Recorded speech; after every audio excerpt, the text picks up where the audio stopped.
कभी ये सोचा है कि वो क्या बात है जो कुछ लोगों को मान लीजिए 90 या 100 साल की उम्र में भी न सिर्फ जिंदा रखती है बल्कि एकदम एकदम जीता हुआ महसूस कराती है। बिल्कुल सक्रिय, खुश। हाँ, चेहरे पर एक अलग ही सुकून होता है ना। हाँ, अक्सर हम सोचते हैं कि शायद अच्छा खाना पीना होगा या बस किस्मत अच्छी होगी। बिल्कुल। पर दुनिया में एक जगह है, जापान का ओकिनावा द्वीप। वहाँ कहते हैं 100 साल पार करने वाले लोग दुनिया में सबसे ज्यादा हैं। हाँ, ओकिनावा। वहाँ के लोग कुछ और ही बताते हैं, कोई गहरा राज है शायद। वही, ओकिनावा का एक छोटा सा गांव है ओगिमी। सुना है वहाँ बुजुर्ग सुबह सुबह खेतों में काम करते मिलते हैं, हंसते गाते, और उनका मानना है कि ये लंबी खुशहाल जिंदगी सिर्फ खाने या कसरत से नहीं बल्कि एक जापानी शब्द में छिपी है, इकिगाई। इकिगाई, बिल्कुल सही पकड़ा आपने। ये शब्द इकी यानी जीवन और गाय यानी वजह या मूल्य, तो सीधा सा मतलब हुआ जीने की वजह। जीने की वजह, पर्पस ऑफ लाइफ। हाँ, जीवन का उद्देश्य। ओगिमी के लोग कहते हैं कि यही इकिगाई है जो उन्हें रोज सुबह बिस्तर से उठाता है, यही है जो उन्हें चलाता रहता है। तो आज हम इसी दिलचस्प जापानी फलसफे पर थोड़ी गहराई से बात करने वाले हैं।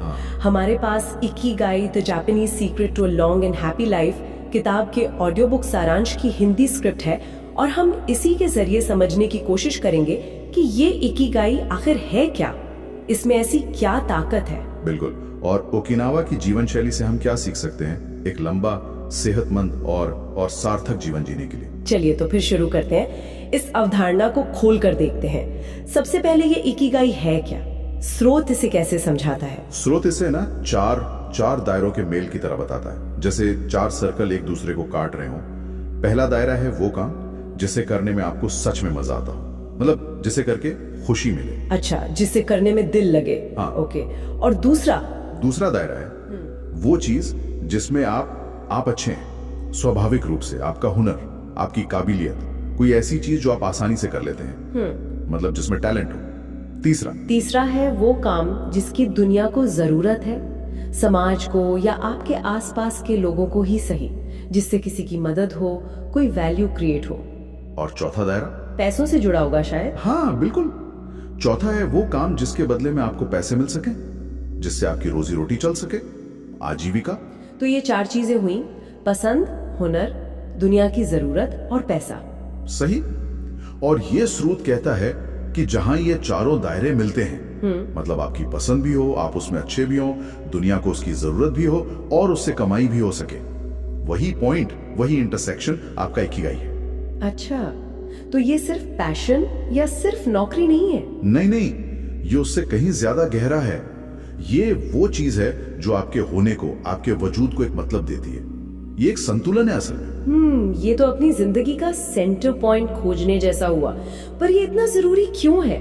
मतलब क्या बिना इकिगाई के जीवन सच में अधूरा है? ओकिनावा के लोग इतना जोर क्यों देते हैं इस पर? देखिए, स्रोत में जापान के बुजुर्गों की एक बात बताई गई है जो बहुत गहरी है।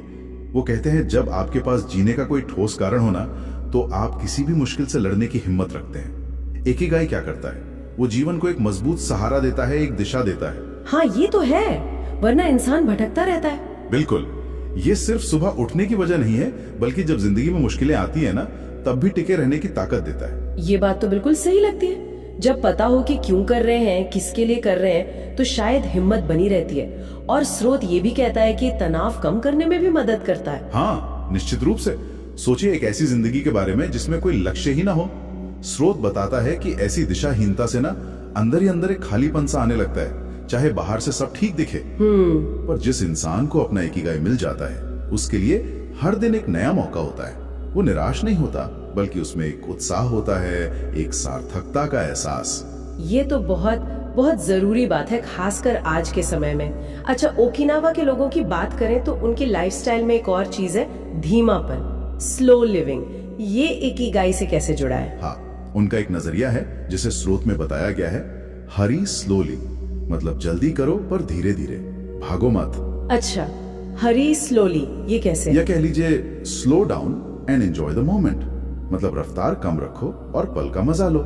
वो लोग मल्टीटास्किंग या हड़बड़ी में यकीन नहीं रखते, उनकी खुशियां छोटी छोटी चीजों में होती हैं। जैसे क्या करते हैं वो लोग? जैसे सुबह की धूप सेकना, पड़ोसियों से गपशप करना, अपने बगीचे में काम करना।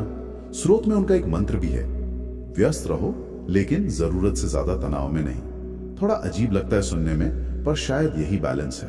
व्यस्त भी रहो और तनाव में भी नहीं, ये तो कमाल का बैलेंस है। बिल्कुल, यही कुंजी है। वो एक्टिव रहते हैं पर उस तरह की स्ट्रेसफुल भागदौड़ से बचते हैं जो आजकल बहुत आम है।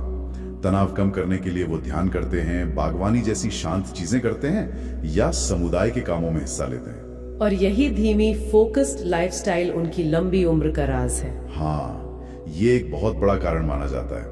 ये दिखाता है कि काम और शांति दोनों साथ साथ चल सकते हैं। और आपने समुदाय की बात की, तो इकिगाई सिर्फ अकेले की खोज नहीं है, इसमें लोगों का भी हाथ है। अरे बिल्कुल, ये स्रोत इस पर बहुत जोर देता है।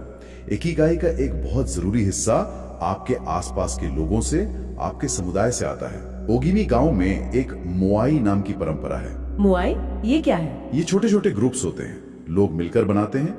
ये एक दूसरे की आर्थिक और सामाजिक मदद करते हैं, पूरी जिंदगी एक दूसरे का साथ देते हैं, सुख दुख में। अरे वाह, ये तो एक तरह का अपना पुराना सोशल सपोर्ट सिस्टम हुआ।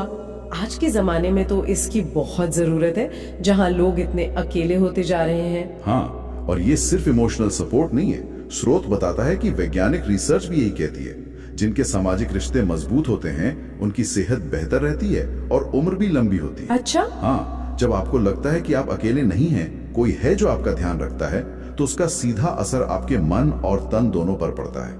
ये अपनेपन का एहसास शायद किसी भी दवाई से ज्यादा ताकतवर है। सही कहा, और शायद इसी अपनेपन और मकसद के एहसास की वजह से वो लोग जिसे हम रिटायरमेंट कहते हैं, वैसा कुछ सोचते ही नहीं। स्रोत कहता है इकिगाई वाले लोग कभी रिटायर नहीं होते। ये कैसे? हाँ, ये हमारे यहाँ की सोच से थोड़ा अलग है। उनके लिए उम्र बस एक नंबर है।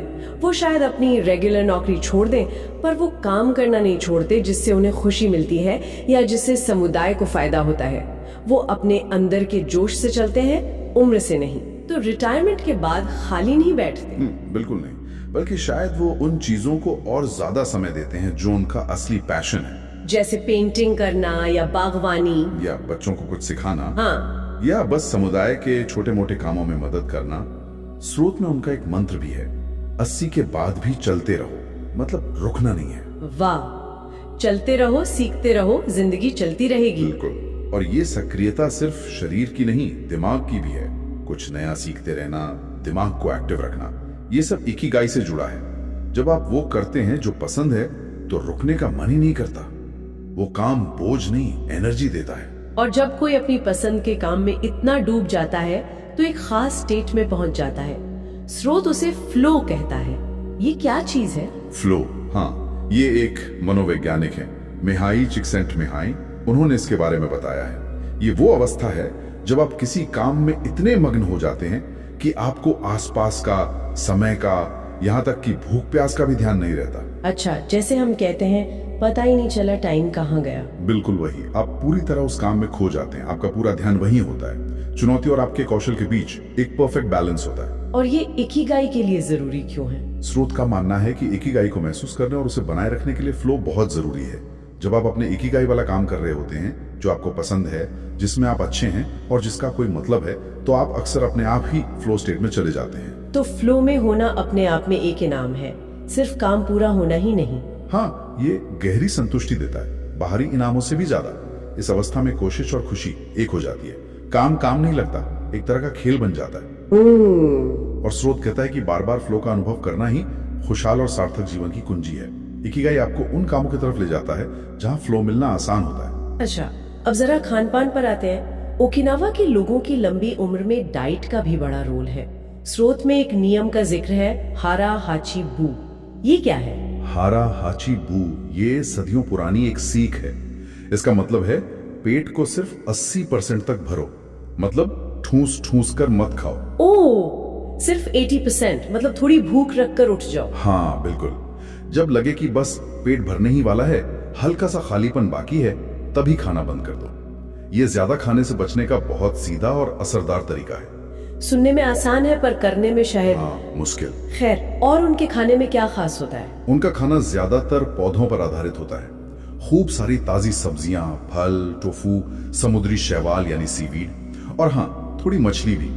प्रोसेस्ड फूड, चीनी, रेड मीट, ये सब बहुत कम खाते हैं। और पीने में ग्रीन टी खूब पीते हैं, उसमें एंटीऑक्सीडेंट्स होते हैं, मतलब उनका खाना कैलोरी में कम पर पोषक तत्वों से भरपूर होता है। और फिजिकल एक्टिविटी, जिम वगैरह जाते हैं? नहीं, जिम वाला कल्चर नहीं है, पर उनकी रोज की जिंदगी में ही काफी मेहनत शामिल है, जैसे बागवानी करना, खूब पैदल चलना, उनके पारंपरिक नाच होते हैं वो करना। अच्छा, नेचुरल मूवमेंट। हाँ, नतीजा शरीर हल्का रहता है, बीमारियां कम होती हैं और मन भी शांत रहता है। फिर वही बात आ गई, तन और मन का गहरा कनेक्शन। जैसा खाओगे, जियोगे, वैसा महसूस करोगे। सही बात है। अच्छा, खान पान और एक्टिविटी के अलावा एक और चीज पर स्रोत जोर देता है, वो है जीने का तरीका, नजरिया, सजग जीवन या माइंडफुल लिविंग। ये क्या है? सजग जीवन, माइंडफुल लिविंग, इसका मतलब है जो भी कर रहे हैं, जहां भी हैं, उस पल में पूरी तरह से मौजूद रहना,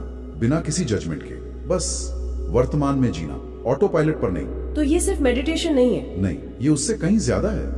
ये आपकी सुबह की चाय का स्वाद ध्यान से लेना भी हो सकता है, किसी की बात सच में कान लगाकर सुनना भी हो सकता है, या बस कुछ पल रुककर अपनी सांसों को महसूस करना भी।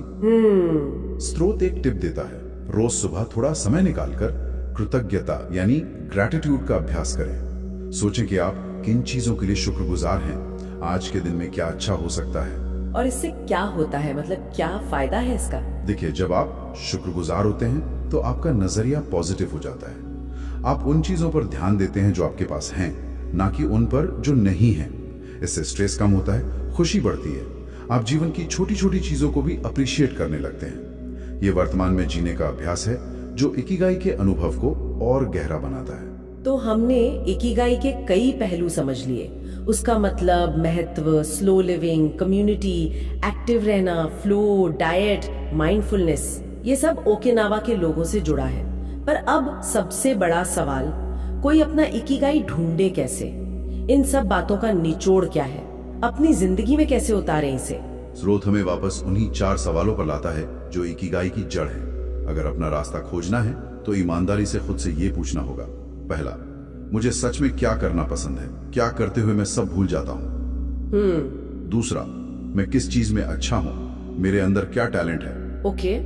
तीसरा, दुनिया को मेरे किस हुनर की जरूरत पड़ सकती है, मैं लोगों के लिए क्या वैल्यू ऐड कर सकता हूँ। ठीक है। और चौथा, क्या इस काम से मेरी जरूरतें पूरी हो सकती हैं, क्या ये मेरी आजीविका बन सकता है। और जहाँ इन चारों के जवाब हाँ में मिले, वही चौराहा, वही पॉइंट हमारा इकिगाई है। स्रोत बार बार यही कहता है। हाँ बिल्कुल, वहीं से वो सार्थक जीवन शुरू होता है जिसकी हम बात कर रहे हैं। पर ये याद रखना होगा कि ये कोई एक दिन में मिलने वाली चीज नहीं है। हाँ, ये एक सफर है। बिल्कुल, ये एक खोज है, एक यात्रा। हो सकता है जवाब धीरे धीरे मिले या वक्त के साथ बदले भी। जरूरी ये है कि इन सवालों पर सोचते रहें, नई चीजें ट्राई करें, खुद को समझें। तो अगर हम सार निकालें तो इस पूरी बातचीत और स्रोत का मैसेज यही है कि एक लंबी, खुशहाल और मीनिंगफुल लाइफ का सीक्रेट शायद महंगी चीजों में नहीं, बल्कि एक सादे, उद्देश्यपूर्ण जीवन में है। और इस जीवन की नींव है इकिगाई, जीने की वजह। एकदम सही कहा। और इसे पाने के लिए कोई बहुत बड़ा बदलाव लाने की जरूरत नहीं है। स्रोत कहता है, छोटी शुरुआत करें, रोज कुछ ऐसा करें जिससे थोड़ी खुशी मिले, जो शायद किसी और के काम आ जाए और जो आपको जिंदा होने का एहसास दिलाए। बिल्कुल।